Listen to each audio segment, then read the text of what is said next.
Coffee is more than a morning ritual. It's a story of people, place, and community. We're exploring cafes and chatting with Scott Cohen of the Explore Washington State podcast about what makes every cup a destination worth discovering. Welcome to RV Out West. I'm your host, Brooks. My Family of Four's base camp is located in the beautiful Pacific Northwest, and our RV adventures radiate out from there. Please grab a mug of coffee and join us as we discuss RVing around the American West. From sweet camping spots, gear and equipment, to tips and tricks, we've got you covered. We are RV Out West. Some conversations begin around a campfire. Others start with a great cup of coffee. My friend Scott Cohen from the Explore Washington State podcast, he and I share a deep appreciation for what we like to call the nectar of the gods. So we set out to spend a morning talking about coffee. This episode steps outside my usual RV adventures. But if you've ever fired up a camp stove before sunrise, wrapped your hands around a warm mug, or debated the best way to brew coffee at camp, you're in the right place. Join us as we stroll through downtown Everett, Washington, visiting 4 local coffee shops while swapping stories, comparing brewing methods, and celebrating the simple joy that comes with a really damn good cup of coffee. Rather than just tell you about these coffee shops, I wanted to bring you along. So go ahead, fill your favorite mug, settle in, and join Scott and I as we wander from one cafe to the next. What you're about to hear was captured as it happened. Real conversations, fresh coffee, no script, and the sounds of the coffee shops in Everett along the way. We are doing a collaboration project between RV Out West and the Explore Washington State podcast, where we are going to take a look at some of the coffee shops and coffee culture in and around Everett, Washington, which is about a half hour to 45 minutes to an hour and a half, depending on traffic. Depending on traffic. Yeah, further Seattle. So joining us on the show today is Scott. So Scott, thanks so much for coming on the show. Thanks, man. This is going to be fun. Coffee and travel. I love it. First, I think, which one of us reached out to, was it me or you, that talked about this idea? I think it kind of, honestly, I don't remember. I think we both probably said, let's do a show about coffee. Yeah, because we're both coffee nerds. Yeah, that or revolvers. Yeah. Oh, it could have been the revolvers. That could have been the revolvers on the campfire. That is true. But kind of the intent or purpose of this was that we really just kind of wanted to explore what coffee is and what it means from a coffee culture perspective, as well as from the beans and coffee itself. So we are going to take you on a journey as we travel around 4 distinct and very different coffee shops in Everett. And we'll make sure that we have in the show notes links to these coffee shops with pictures and stuff. So if you do find yourself in Everett and are looking for a cup of coffee, you can come and check out one of these great places. Absolutely. I look forward to this adventure today. Me too. I'm excited. Yeah. All right. Stop at number 1. We are at Narrative Coffee. Scott, why don't you go ahead and kind of just describe what you're seeing, what it looks like, kind of what the feeling is. Tell me about it. Yeah, I'm facing towards the front, and you can't see this, but there's a line going out the door now. We're recording this on a Saturday morning. We've got one barista working at the bar. But when you come into Narrative, open beam ceiling, exposed brick, a lot of wood, concrete floors, really welcoming vibe. Noisy, as you can probably tell, because we got music going on in the background. And what I'm surprised by, our people are patient. Because the coffee's good. Coffee's great. So it's worth the wait. Yeah, no, mine. So I started off with the cortado. Okay. Which is kind of my new go-to. And I won't say go-to, but my treat. My go-to is going to be a pour-over all the time. Okay. Or maybe a French press. But the cortados, nice, simple drink, especially when we're going to go to multiple shops today. Got to pace myself. Yeah. Because otherwise, by the end of this show, no one will understand a word coming out of my mouth. And my heart is going to feel like it's jumping out of my chest. Right. So tell me about a cortado, because I'm actually not familiar with it. What is it? Equal shot of espresso, shot of steamed milk. 1-to-1? Yeah. How is that different than a cappuccino? It's not. There's no foam. It's just warmed milk. I love just drinking straight espresso. Yeah. I'm not going to do that multiple times in a day. So I find that to be a good way of just kind of cutting it. The thing that I find interesting is that in most coffee shops, it's always served in a glass, not in a ceramic. Yeah. Yet I'm noticing everything here is glass. Yeah. All the drinks are coming out. Your cappuccino came out in a glass. My cappuccino came out in like what I would call a juice cup, really. I mean, like it's like a little kid juice cup. There you go.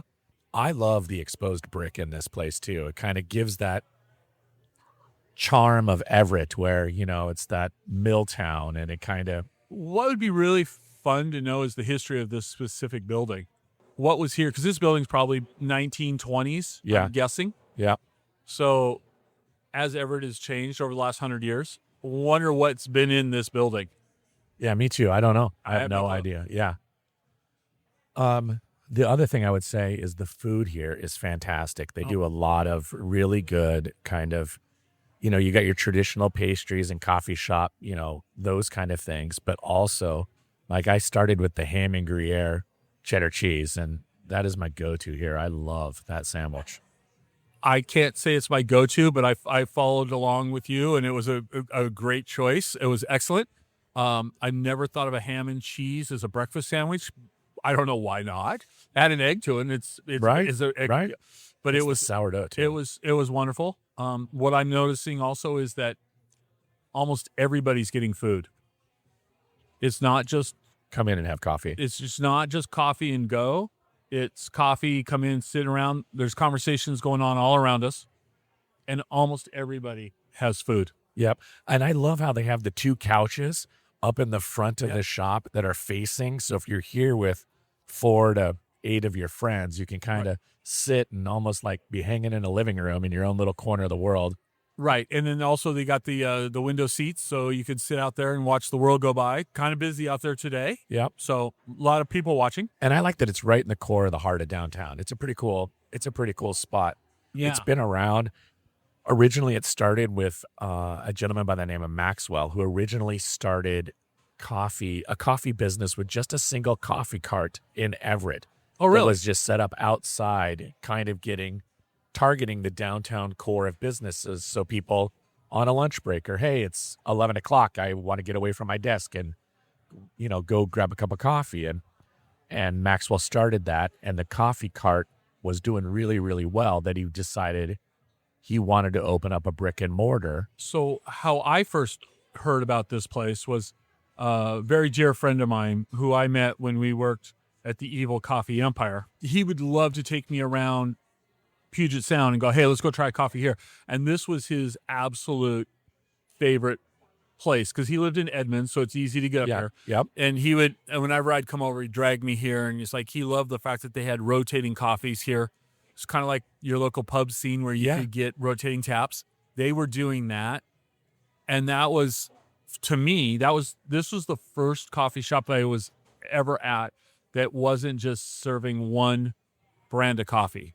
Right. And also, it's really cool that they work with a bunch of local-ish roasters who are, craftsmen in their own right, doing these artisanal roasts with beans. Right. And then you can come in here and either buy your own bag of beans to take home, or that's obviously the beans they're using here in the shop too. So yeah, and I liked it. What I'd heard originally was that they really tried to focus on the roasters that with very small footprints that didn't have large distribution channels to help them gain in exposure. They took great care to present the coffees in the best possible way. Right. Each coffee brand. So I've always thought this company has a really cool coffee aesthetic. I would agree. And it's always, this is a place too I really like to come to, and they're like, what are you having today? Or what can I get you when they're taking your order? And I do this at bars too, and I'm like, I don't know. Pour me something. Right. And anytime I've just kind of left it up to them to say, I will drink whatever you put in front of me. And they have made me some incredible coffees, and I've learned a lot just by being open to that. So you can't see this, but there's a guy. He's wearing a Narrative Coffee t-shirt, but he's got one of those twin lens cameras. Oh, yeah. Hanging off his chest. and he's in taking shots of photo shots, and I just think it's kind of an interesting observation of somebody's out capturing the moment. Let me ask you something. This kind of relates to me to coffee. Well, you RV, right? I mean, Yeah. that's your thing. So to me, that seems very slow paced. Yep. Are you finding yourself getting away from screens and taking on more leisurely, purposeful activities? Absolutely. Okay. I'm here today. I'm witnessing kind of think people are there. This isn't a Starbucks. No, this is an analog place. People are here and they are engaged with each other. Yeah. They are not sitting at a Starbucks engaged with their phone, Right. doing a doom scroll on their Instagram feed. They are here talking with friends, with family, with their children, and having that in-person conversational. I think that many of us are finding interesting ways to be more present and connected to reality versus our screens. That's just my observation, and this place kind of symbolizes that. Absolutely. In coffee. That's a great observation. I totally agree. Thanks, y'all. Have a great day.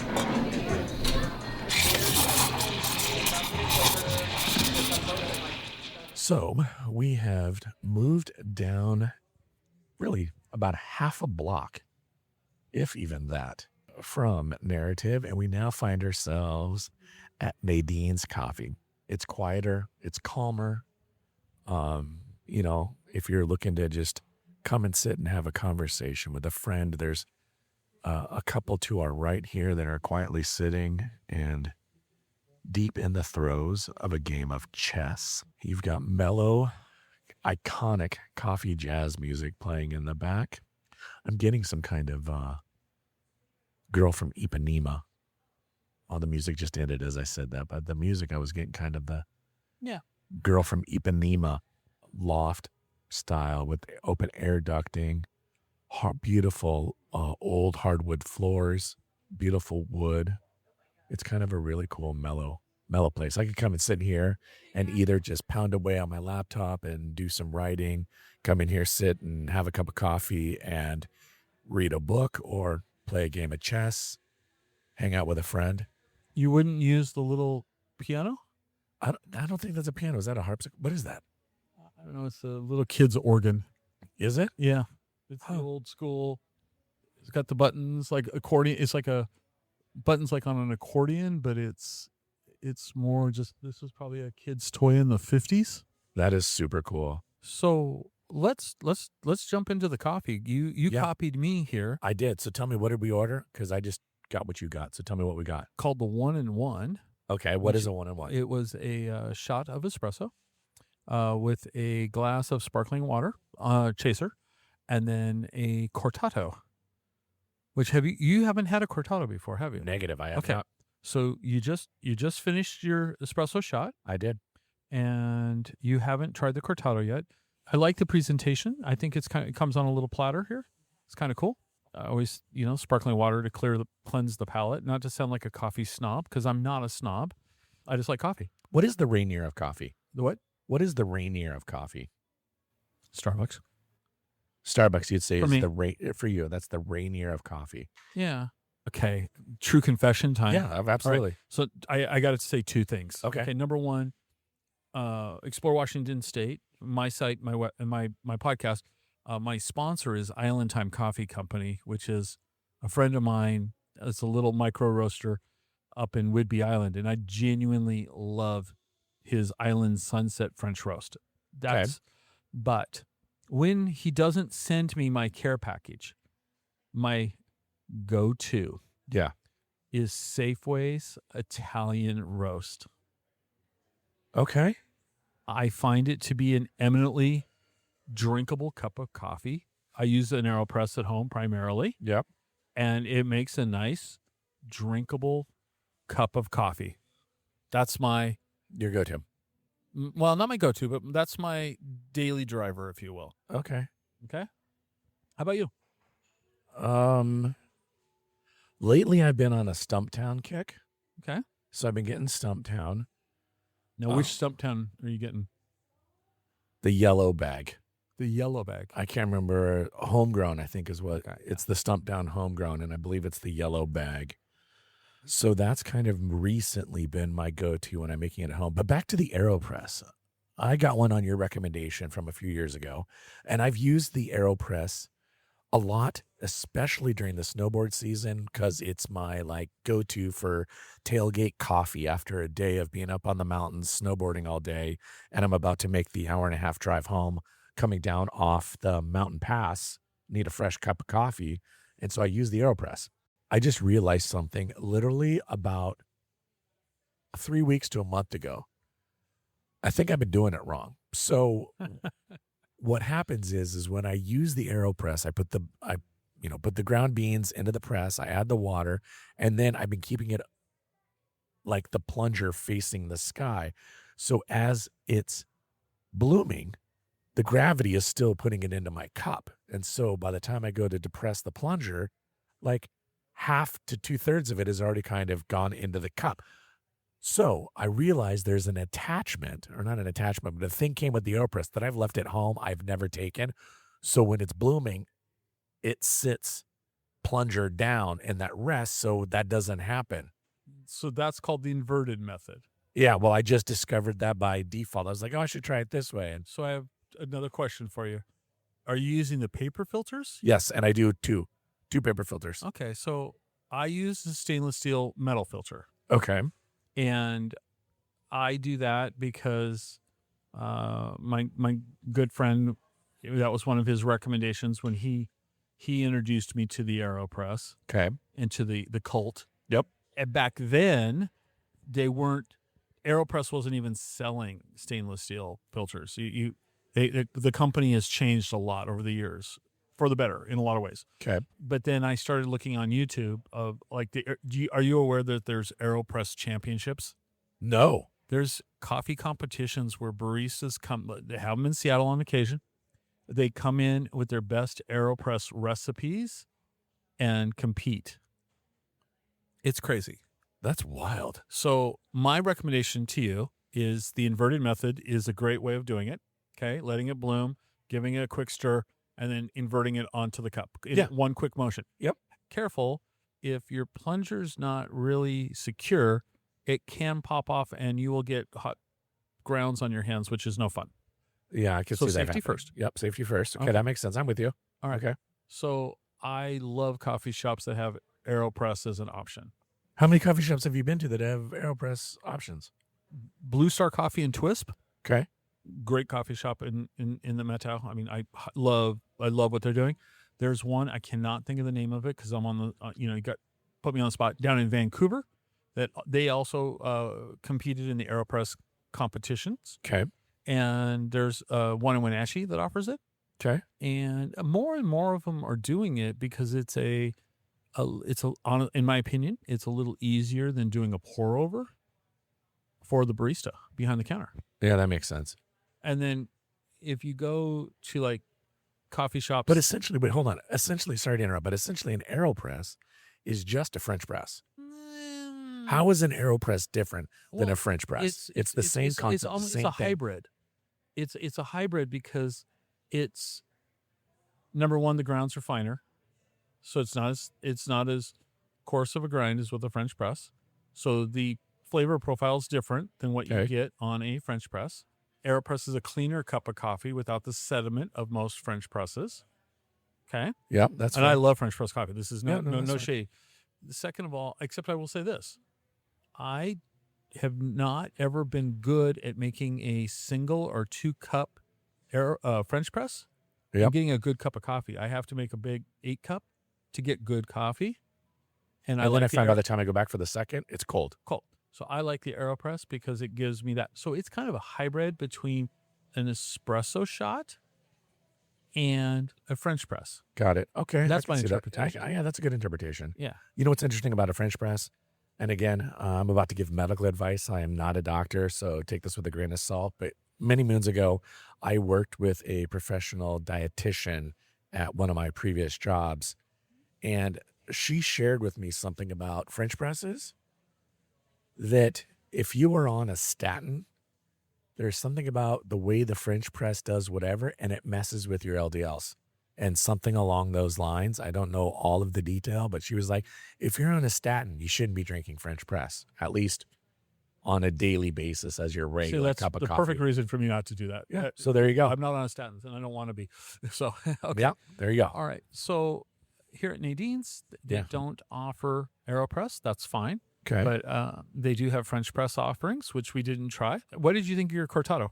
The cortado's fantastic. I think I'm going to be a convert of this. This is a nice. I encourage the listeners to, if you're looking for a slightly different drink versus your daily driver latte, Yep. give a cortado a fair shot. No pun intended.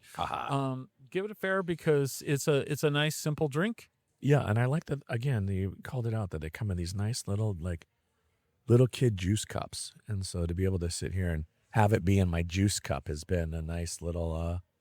It's like an adult. I like it. Glassware juice cups. Yeah. I want to circle back to the AeroPress for a second. Yeah, go for it. Now, do you have the original kind of the smoked plastic one? Yes. Okay. Do you know the story of the AeroPress? No. Have you ever heard of the Aerobi flying disc? Yes, loved it. That thing would sail. Right. The guy that invented the Aerobi flying disc invented the AeroPress. Are you going to tell me he's a Washingtonian too? No, he's not. Okay. He's not. This unfortunately doesn't tie to Washington. It's Washington adjacent. Okay. So this guy created the AeroPress, and his goal when he created it was to create a simple, good cup of coffee. You know, he kind of had the same in an interview I listened to, kind of had the same comments about a French press as I do. Is that it's a little finicky for one and all that. AeroPress had been out there for a while. It had that octagon packaging, and it was just kind of a if you knew, you knew type product, right? So there is a investment company up in Victoria, British Columbia. Okay. And they buy small businesses, and they ended up approaching this guy. Okay. To buy AeroPress. He told them, this is a story that I heard from the guy, the guy who runs the company's called Tiny. Okay. Up in Vancouver Island? On Vancouver Island. I believe they bought the AeroPress for $70 million. So since Tiny bought the company, most of the time when you buy a company, you make some changes. Well, and you also signed a non-compete that you can't turn around and start a new one. Right. So now AeroPress is available in a few different shades of plastic. There's a clear plastic. They have come out with a stainless steel AeroPress because a lot of people are concerned about plastics. Right. But the one that I want, they have a glass AeroPress. It's a double wall laboratory grade glass. Cool. AeroPress. So they come out with a larger AeroPress so you can do 2 cups simultaneously. And they've come out with all sorts of accoutrements to the line. That's where now these metal filters are prevalent. But yeah, AeroPress has got this. They got their game. They're on point. But they also have this really cult following of fans. And I send them to people randomly, like my Island Time Coffee guy. Yeah. They came over to visit us recently, and we were talking about coffee, and he's like, well, how are you making how are you making my coffee? And what are you doing with my coffee? And I said, I use an AeroPress. He goes, I don't know what that is. And I'm like, how can you be a coffee guy and not know an AeroPress? And he's so you made him one. So they visited us in Wenatchee, and they were going to go stay at a state park for a couple nights. So when I got home, I just went to Amazon and ordered it, and it was on his doorstep when he got home. But you didn't make him one that night? No, because they weren't at the house. We were having dinner. Okay. And so they were. And so when he got home, there was an AeroPress on his doorstep. Has he followed up with you? Yes, I talked to him the other day, and he hasn't used it yet because his son is coming up from California, and they're going to be filming a whole bunch of new content of how to, Island Time Coffee, blah, blah, blah. And so that's when they're going to try the AeroPress. Okay. He's going to make his son do it. Why? Is he too scared?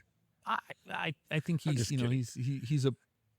No. He's a coffee curmudgeon. No, just because he has a Mr. Coffee doesn't make him a curmudgeon. No, just kidding. Sorry, Chris, if you're listening to this. No, I think Chris is a very busy guy, and I think he's a little overwhelmed by the thought of learning a new platform. Got it. Fair. Yeah. Okay, that's fair. But this is this would be a place where I'd come in and read a book. Yeah, that's work what on I my said. laptop. Work on my laptop. Yeah. I would love to come in here. I could write in Yeah. here with the music just kind of going and get in the zone, a good cup of coffee, and really enjoy the process of writing. Would be really easy here. Read a book would be good here. Yeah, no, this is another great suggestion you had We to got check it out. And the couple next to us over there they're sitting just playing a game of chess. Yeah.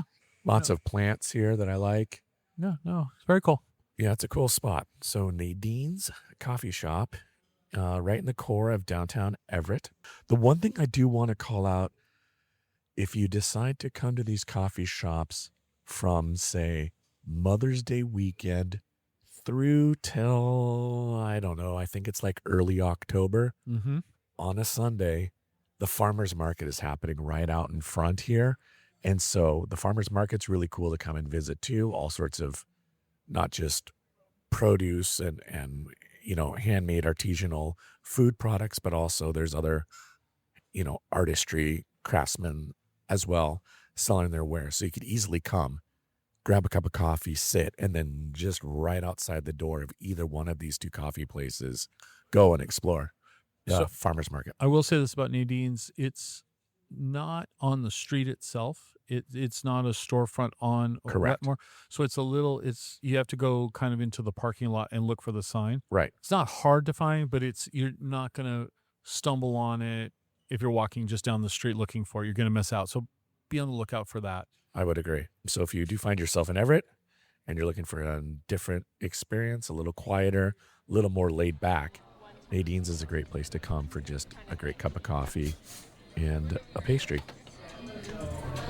Thanks, y'all. Have a great day.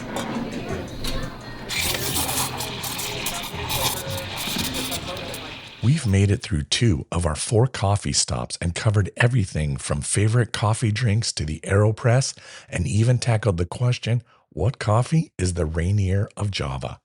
After the break, Scott and I continue our walk through downtown Everett as we visit our final 2 cafés, sharing a few more stories and, of course, enjoying another great cup of coffee. So stay with us. If taking the scenic route and discovering the roads less traveled is more your style, be sure to check out our sponsor, Scenic Washington. Discover all 29 of Washington State's scenic byways with Scenic Washington's 2026 guidebook and map, packed with route details and must-see stops. Best of all, it's free. Pick up one at visitor centers all across the state or at scenicwa.com. You can also click the link right there in this episode's podcast description. So order yours today. What are you waiting for? Start planning your next adventure. Welcome back to our coffee adventure through downtown Everett. I'm Brooks from RV Out West, joined by Scott from the Explore Washington State podcast. We've still got 2 more cafes to visit, more coffee to sip, and plenty of conversation ahead. So let's get back on the sidewalk and continue this collaboration one cup at a time. We are at the Loft Bake Shop and Cafe here on Hewitt Avenue in downtown Everett.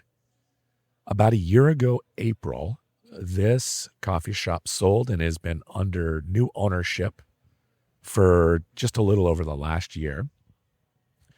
The inside of the space hasn't changed at all over the exchange of ownership. I think I was here maybe 5 years ago, and it seems very familiar. Yeah, this is kind of, I would say, more of like your stereotypical, what you kind of expect from the inside of a coffee shop. It's got a lot of tables, comfy chairs. There's a couple of sofas. There's local artists, painters, photography on the wall. You do have some cool old historic Everett pictures of like Everett in the maybe 30s. No, that's 20s. No, early 20s. Early 20s. Yeah, those are Model A's. Yeah, so it's got old-timey pictures of like Everett. What's really cool too is that in the course of this last year, since the new owner took over, their bake shop is now internal. So they make their baked goods here on property on site. So if you're looking for a pastry or a little light snack or a little satiate a sweet tooth, Right. they have all of those that they now bake and make here on property, which is really pretty cool about it. Of the coffee shops that we've been to, back when I was 100% work remote, this was probably my go-to where I would come down here. It's of the ones we've been to, this is the largest one from an interior square footage space. And we didn't even go to, but in the back, there's a whole back area that's right. behind in the back there too. So if you want to come in, put some headphones on, listen to the Explore Washington State podcast or listen to RV Out West and knock out some work. You can kind of come in here, put your headphones on and just kind of be left alone and Right. and do what you need to do. And here the coffee that they serve is Fidalgo. So it's a local, regional coffee that's prevalent in a lot of places, grocery stores and all of that. So it's a solid cup of coffee.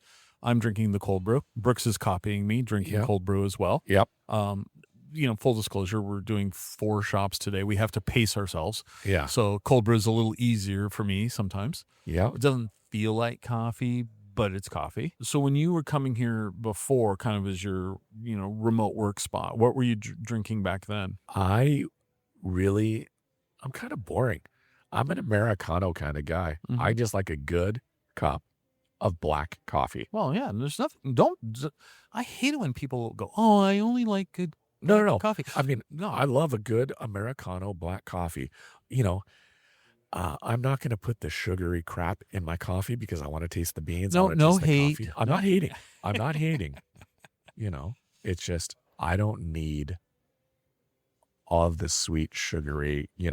I'm with you. I'm not going to get a frap or any of that. Not that this Right. place serves a frap, but Now, I will share a story. It has nothing to do with Everett, but I was up in Bellingham, okay. and I visited, I think, 13 coffee shops in 2 days. That's baller status. It was, and my goal was to go into each shop and say, what should I have? Okay. So I knew I was fully opening myself up for, something other than a pour over. Right. Okay. And so I went to the Alphabet Streets coffee shop up in Bellingham. Yeah. And I can't remember what the drink was, but it was basically lavender and golden something. And it was like, and the barista said, "Oh, you should have this." And I'm listening to her describe it and thinking to myself, I'm going to hate this. This is going to be horrible. But I promised I would. Yeah. Give it a try. And so she told me what it was. Oh, it had oat milk in it. I mean, everything that I'm probably philosophically against in a coffee. And it was actually delicious. I have to be honest. It was delicious. So Well, that's great. See, I love that as an experience when you open yourself up to say, hey, what are you drinking? Or I'm not going to order my go-tos. I want to try something new. right. And if we open ourselves up, sometimes it can be kind of fun. That being said, here, we didn't try any of the pastries. No. They look pretty darn good. Yeah. And I do like the fact that a coffee shop's trying to do something besides just coffee and besides saran wrapped muffins and scones. Yep. Or bagels. I mean, nothing wrong with a bagel, but Right. But kudos to them for offering all that. That's great. yeah. Lots of seating here. When Lots we're of here seating. now, it's afternoon and it's Yep. pretty quiet. So it's not busy like the earlier shops were, but that's okay. And, but I could see coming here and having a meeting, conversation. Yeah. Place. You could easily have your earbuds in and Oh, take a Zoom here and do a Zoom meeting and Right. it be totally fine and not awkward. Right. Lots of parking. Yeah, Lots of parking is easy down here. And that's one of the great thing about Everett parking. It's mostly free. There's no metered parking. And so it's easy to get parking right out in front. Right. And I think one of the things that helps these city shops is the abundance of parking. If it's difficult to park somewhere, Yeah, people we're are probably more inclined to sit in our car and go through a drive-through and grab a cup of coffee on the car and go on. But I do like the idea of us being more purposeful, slowing down, going in. and having that experience. Yeah. Yeah. Exactly. And that's the one thing too that I've witnessed today as we've done this collaboration is that of all the places we've gone, I mean, even here, there's 3 people sitting right next to us in a sofa situation, and they're all just having a cup of coffee and chatting. Right. Nobody here is really even on a screen. There's one person maybe in the back there working, but Well, you know? it's a weekend. I mean, they're hopefully, I mean, if we were here on a Monday through Friday, it might be people might be working here. But Right. once again, here's the other thing about this observationally, lots of outlets. Yeah. So it's So a you good can place to charge. work. You It don't have is. to like have the one, you don't have to fight for the table with the outlet. No, and I agree. And I would say that that's one of the things that makes this place why I think it made our list to come and check out. So since this is kind of your stomping grounds, what Yeah. else is around here? This location, like what Well, shop wise and all that? 2 doors down is an absolutely fantastic tattoo shop. I couldn't give a pitch for, but they're a fantastic. Sunken Ship Tattoos does great ink. So you can come get caffeinated and go to get inked. But around the corner is what we call the hippie grocery store in my house. But you have the Snow Isle Food That's Co-op. right. I parked. Yeah. That was the only parking I could Yep. find. So the co-op is great for, a small hippie grocery store. There's a yoga studio right over here. There's a Shoo Bakery, which I think is our next and final stop, just around the corner that does like croissants and like other big kind of cool pastries, coffee, and they have records, which is cool. There's some restaurants, and there's a great tap room just a block away, Obsidian. So this is your stomping grounds. Let's talk about Everett in general for a second here. Sure. Sell me on Everett. Like what's really cool about Everett? Because I'm older than you, and I grew up in Tacoma. Yeah. And when Tacoma aroma. Well, but Everett was Stinkoma. the other armpit of Seattle. I mean, we were the south armpit. This was the north armpit. Right. No offense to anybody. No, I've made I hear you. derogatory comments about Spokane, and people have literally emailed me and saying I'm a mean, horrible person. But Everett, of my memory, was kind of meh. I have moved 37 times in my life. Okay. Some of those have been just crosstown moves. Some of those have been bigger. Well, how many of them were forced? I don't even know. But I one time went through and did count. I've moved 37 times. And so even in my 20s, everybody knew just to keep my address in pencil because you just don't know where I'm going to be. That said, kind of my formative elementary, middle school day life, I was in Snohomish County. And if you had told me I would be living in Everett, I would have said you're crazy. Right. I have been in Everett now since 2010, and I absolutely love this city, and I love living here. Why? What is it about it? I'm not. Yeah, I know. So I want to answer that question. And what's so cool about it is it's a city, so it still has its grit, right? So, being the county seat, if anybody needs any resources, those resources are here. So yes, we, homeless and drugs and other crimes exist in the city because people are here, or if they go to jail, we're the county jail. So that's kind of where Everett, I think, has gotten its bad rap. That said, there is a thriving art community here that is, everything from people doing podcasts and videos and murals. There's the whole community of graffiti artists who came here and painted a bunch of murals about 4 years ago. So we have these beautiful now murals in our city. We have the hockey team. We have the Everett Silvertips, part of the WHL hockey. We have our baseball team for the Aqua Sox for, Farm League baseball. We have Billy Strings coming to town in October, so we have a lot of great music and the food scene. I've been all open. I'm a food nerd. I search out looking for quality places to go and eat. I don't have a problem spending my money on a nice meal. And there's a lot of different places here. That doesn't mean you need to spend a lot of money, but right here from where we are, a block up is a place called the New Mexicans, and they're like New Mexico Mexican food. So it's, it's hatch chilies and rich moles with rich, thick chocolate mole and kind of more of what you would find in Taos or Albuquerque or Santa Fe. So there's just this food scene too that is really great. And in the realm of things, maybe not so much right now, but if you look at things, it's affordable from a cost of living situation. One thing you didn't say, and I don't know that you know the answer to this, but what about Funko?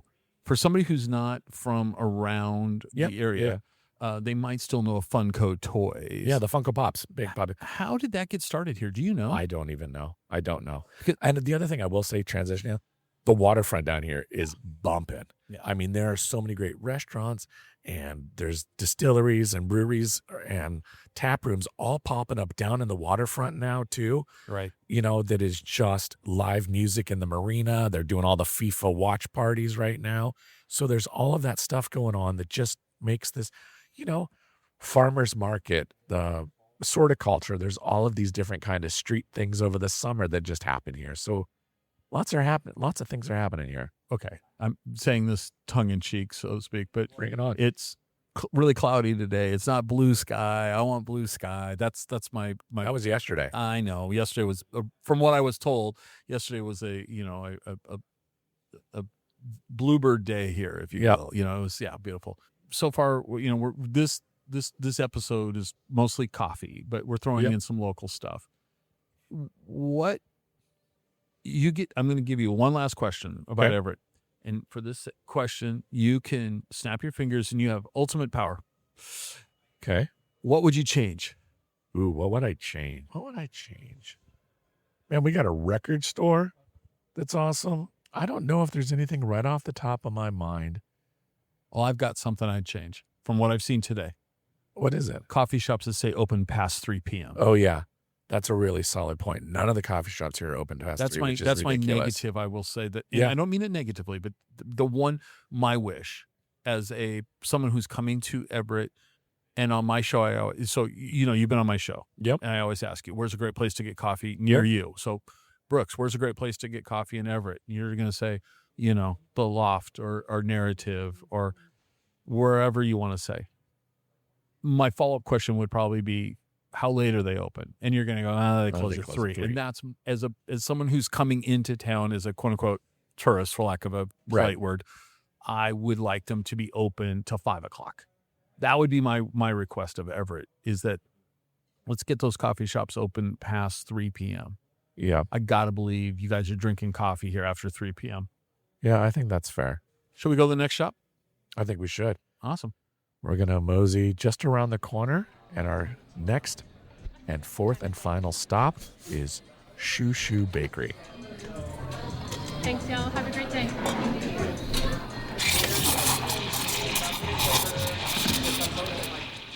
So we are at our fourth and final stop here in Everett on Grand Avenue at Shoo Shoo Bakery.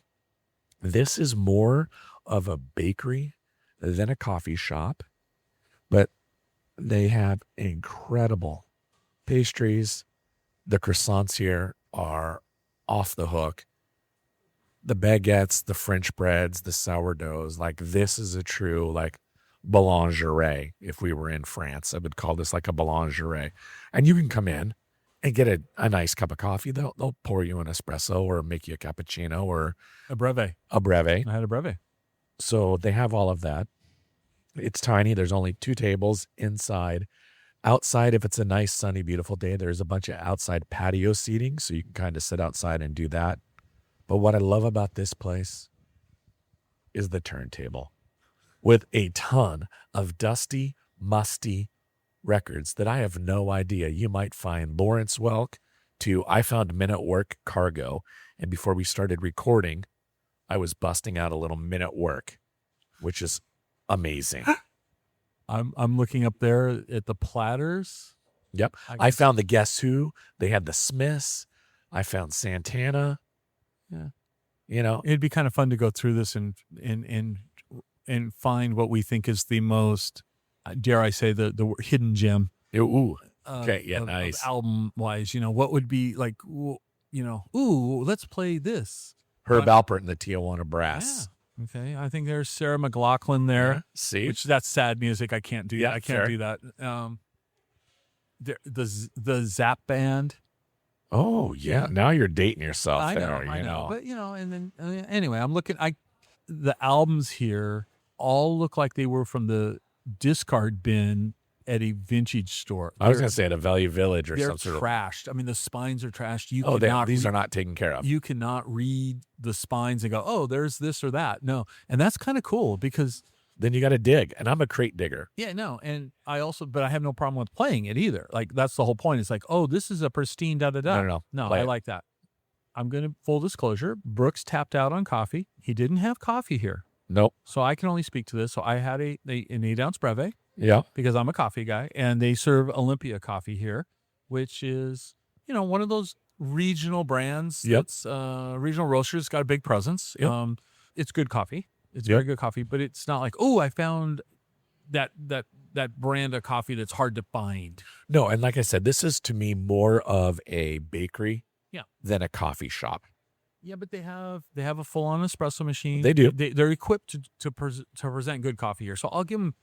They I'll are. still call it a coffee shop. Yeah, it it's is. not. It's not like they have an old consumer kitchen Breville coffee maker No, on the counter. Sure. No, And they I've have a been to nice- places where that's Right.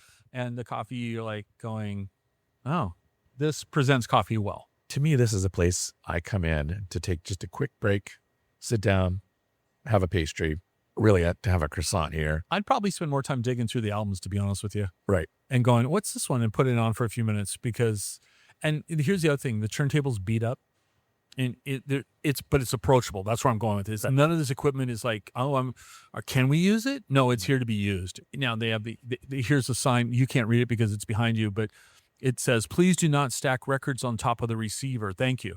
And then if you look at the receiver, there's a bunch of books stacked on top of it. So it's like, okay. Yeah, that's true. I just got to chuckle. So, Scott, I got a question for you. Let's talk about camp coffee. Now, I know you're not a big camper right now. Right. Maybe in the future. You're working on me. Yeah, I'm working on that. But let's talk about what it would be like for you. We'll call it tailgate coffee. Right. What would be your go-to in the field bean mix? How would you make it? And for this conversation, I'm going to take the AeroPress out because we've already talked about the AeroPress a bunch today. Okay. So that is not an option for this question. I'm bringing a Keurig and a 150-foot extension cord. Nice. And where are you going to plug that into? Yeah, I don't know. So jokingly, my idea of camping is bad room service. That's right. That's always We've talked about that on my show. Yeah, it's been the joke. But playing along with the spirit of it, what I've been thinking about doing, full disclosure, was with an AeroPress, but I'll go on. I'm thinking about buying one of those like jet boils or like a portable camp stove that I can heat some water on. Yep. So I have a Honda Pilot. Yep. And I drive around a lot. And so lift the tailgate, have a camp chair out, make some coffee. That's what I want to do. Yeah, and that's exactly what I'm talking about. Camp coffee to me is the same thing. So I can't use an AeroPress, which makes me think what else I would do. I'm probably going to go with the pour over. Okay.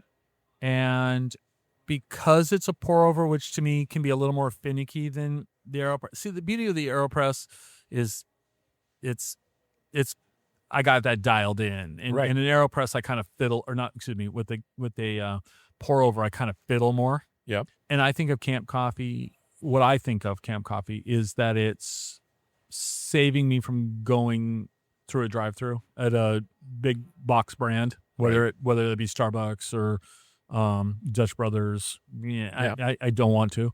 I'm probably going with, because I like dark roasted coffees. I like primarily Latin American beans. Okay. So I'm probably going with something like, Island Time. But you mentioned Stumptown. Yep. Another very solid brand. So I would probably go with an Italian or a French roast. Okay. Of Latin American beans by somebody. Single origin? Not necessarily. Okay. Not necessarily. And one of the things I like to do when I travel around is try local roasters' coffees. So like up in Bellingham, have you ever had Hammerhead? Yeah. Yeah. So I get Hammerhead at the co-op. Okay. Right here. The hippie store that you talk about. Yeah, the hippie grocery store. Hammerhead has a Velvet Elvis. Have you had the Velvet Elvis? No. It's just a cool name. I mean, it just is. a I love cool it. name. Yeah. And last time I was in Bellingham, I bought a bag of that and took it home, and that's a really, really good dark cup of coffee. Okay. So I would probably, in this fantasy, Let's make it a reality, though. Let's Well, not call no. it fancy. I'm talking about like finding a local, like where am I? Okay. If I'm in Twisp, I'm going to grab some Blue Star. Yep. Yeah, Okay? fair. So if I'm in Yakima, what am I going to grab? I don't know. Down, if I'm in Spokane, I'm probably going to First Avenue Coffee and Roast House. Okay. Spokane's another great city for coffee. Spokane's got a great coffee scene. We should go to Spokane and do this in Spokane. We should. Version 2.0. Well, I'm actually 2.0. I think we should go to Bellingham. Okay. Because it's a lot closer for both of us. So that's what I'm doing is a dark roast. Probably going to pre-grind it because I'm lazy and I don't want to take a hand grinder with me in the car. I'm just lazy. No, I get that. I don't grind coffee. When I'm making tailgate coffee, Okay. Yeah. So I'm going to cut some corners. But that's probably what I'm doing is a pour over. Okay. Yeah. With the jet boil. Yeah. Pour over. Yeah. That's fair. Makes a great cup of coffee, and you know what I mean? And it seems like it's no fuss, no muss. Yep. And that's what camp coffee should be. It should be good quality. So you're using good beans. You're getting quality there. No mess, no fuss. Right. Easy to do. Yeah. Pour over, paper filter, put the paper filter in the trash can, easy peasy. And you're done. We're good to go. Now, for the filter or for the pour over, probably going to go with the ceramic one versus plastic or metal because of the way. For the container, you mean to hold the paper filter? Yeah. Yeah. And because from the thermal aspects of it. Right. But we'll. You don't want plastic leaching into your Java? No, it's not so much that. Is that plastic doesn't retain the heat quite as well? Yeah. So by the time you get to drink it, it's cold. Yeah. So I'd probably go that way. Okay. You should put a warning on your cup just to let you know that the contents might be hot so you don't sue yourself for spilling coffee in your lap or something. I'm just saying that, I appreciate you looking out for me. Yeah. You need a sticker on your coffee mug that, Yeah, contents may be hot. Yeah. Warning. So let me ask you this. When you're on the road and you're in the RV Yep. and you're doing coffee. Yep. So scenario I'll throw at you. Last year, you did your content creators summit up at Angel of the Winds RV Resort. Yep. Yeah, very cool. I stayed in a yurt. Yeah. So I had the best place. Sorry. That yurt was, you didn't see it. That yurt was off the chart. I believe it. It was cool. Although I have a 12-inch memory foam mattress on the trailer, so I sleep good. You're packing up. You're closing up the trailer. You're going to make a cup of coffee, and you're going to drive away. So you're driving from there towards your house. Okay. What do you put in the coffee in? You mean mug-wise? Yeah. I have a, whatever. It's not a Yeti tumbler, but it's like a Yeti tumbler. So metal. Yeah. Okay. Yeah, that's what I use. Okay. It doesn't burn my hand, keeps the coffee warm. Okay. Keeps it warmer for. And the truck's got enough cup holders? Yeah. See, the pilot's lacking. Oh, well, that's the single biggest failure point in that on my Honda Pilot is the lack of cup holders that work. That's a bummer. That is a real bummer. Fun fact, before my Pilot, I had a Honda Fit. You know, the little. Yeah, we had a Honda Fit. The little clown car. Yeah, we had a Honda Fit. I'm great gas mileage. I'm 6'4". I can climb in and out. Did you sit in the back like Hightower and Police Academy? Did you take the whole front seat out? No. Actually, I had plenty. Shockingly, that was a very roomy driver's compartment for me. It was. Okay. And I loved my Honda Fit. It had 10 cup holders in that little car. Yeah. I mean, I had 5 cup holders in the front that I could reach because, it's so small I could get to the passenger side. Right. My Pilot only has 2 in the center console. And it doesn't handle big cups. So you're doing a metal double wall stainless steel. See, I know you got. You're anti-metal. I'm not anti-metal, but it does something to the coffee.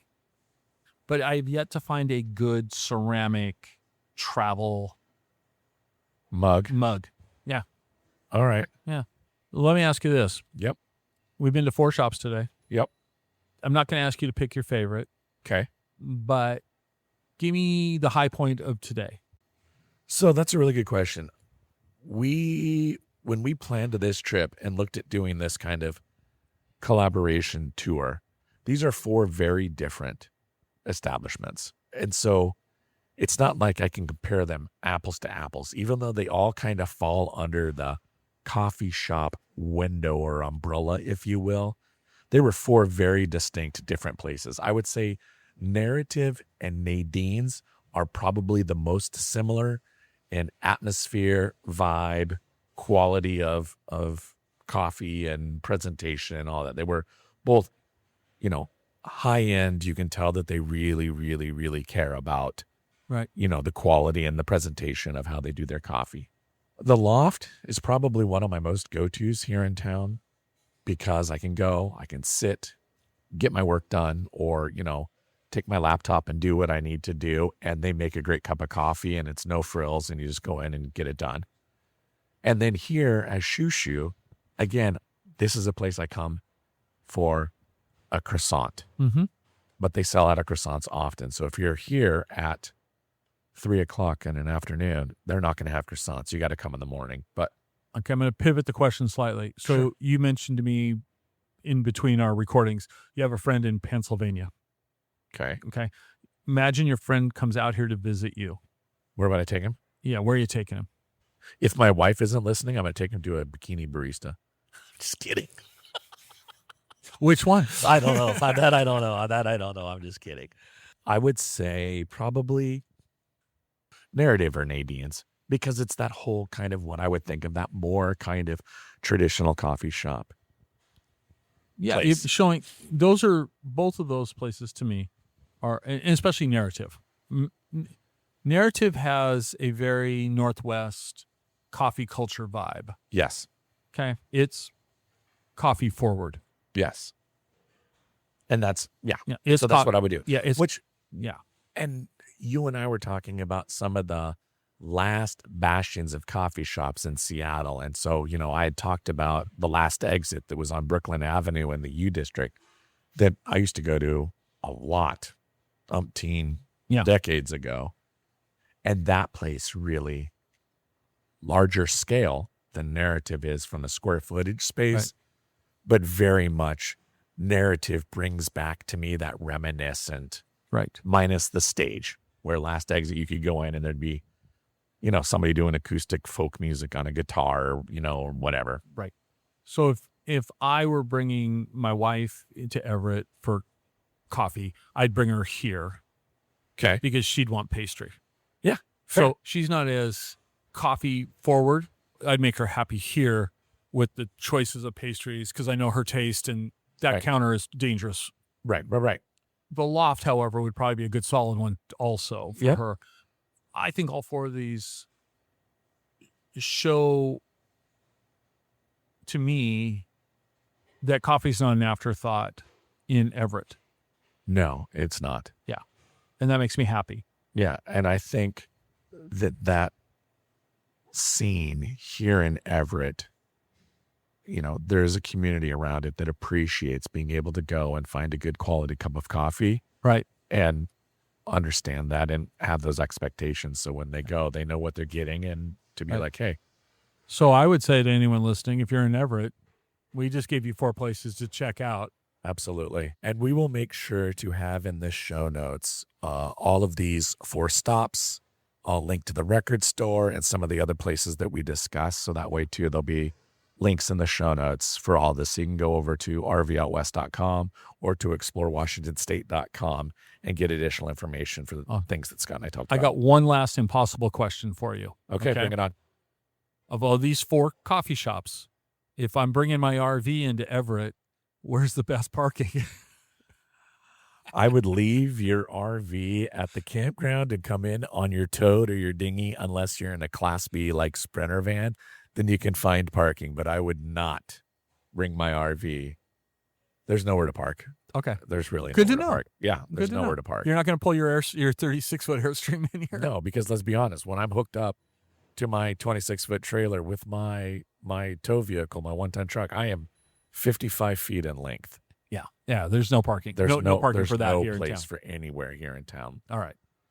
All right. Well, I think we are going to end that here. So thank you all for tuning in, and it's been great. Thank you for joining us as we have tried something different here with Scott Cohen of the Explore Washington State podcast and Brooks Smothers of RV Out West. And I hope you guys enjoyed this different kind of show episode. Thanks for listening. All right. Today we visited 4 great coffee shops in downtown Everett: Narrative, Nadine's, The Loft, and Shushu, while talking about everything from vinyl records and good food to brewing that perfect mug of coffee at camp. It was a fun collaboration and a chance to explore something a little different here on the podcast. And I hope you found it both enjoyable and worthwhile. If you did, I'd love to hear from you. So leave a comment on social media, send me a DM, or email me at rv.out.west@gmail.com. Thanks so much for listening, and I'll see you on the next adventure. If you enjoyed this episode, I hope you'll share it with a friend or family member. Coming up Monday, we're sitting down with Smokey and the Vandit you can find on Instagram. He's a photographer, van lifer, and traveler who has spent countless miles creating incredible images across the Pacific Northwest and beyond. He has a remarkable story to share about photography, life, and the road ahead. I hope you'll join us next week. Thanks so much for listening to RV Out West. Join us again next week. Please like and subscribe to our podcast on Apple Podcasts or wherever you choose to get your podcasts so you never miss an episode. I sure would appreciate it if you left a rating or a review of the show. Special thanks to Scott Holmes Music for providing us the intro song, We Are One. RV Out West can be found on Instagram and Facebook, where you can interact with us and follow along on our RV adventures around the Pacific Northwest. So get out there, explore, and go see what's beyond the horizon.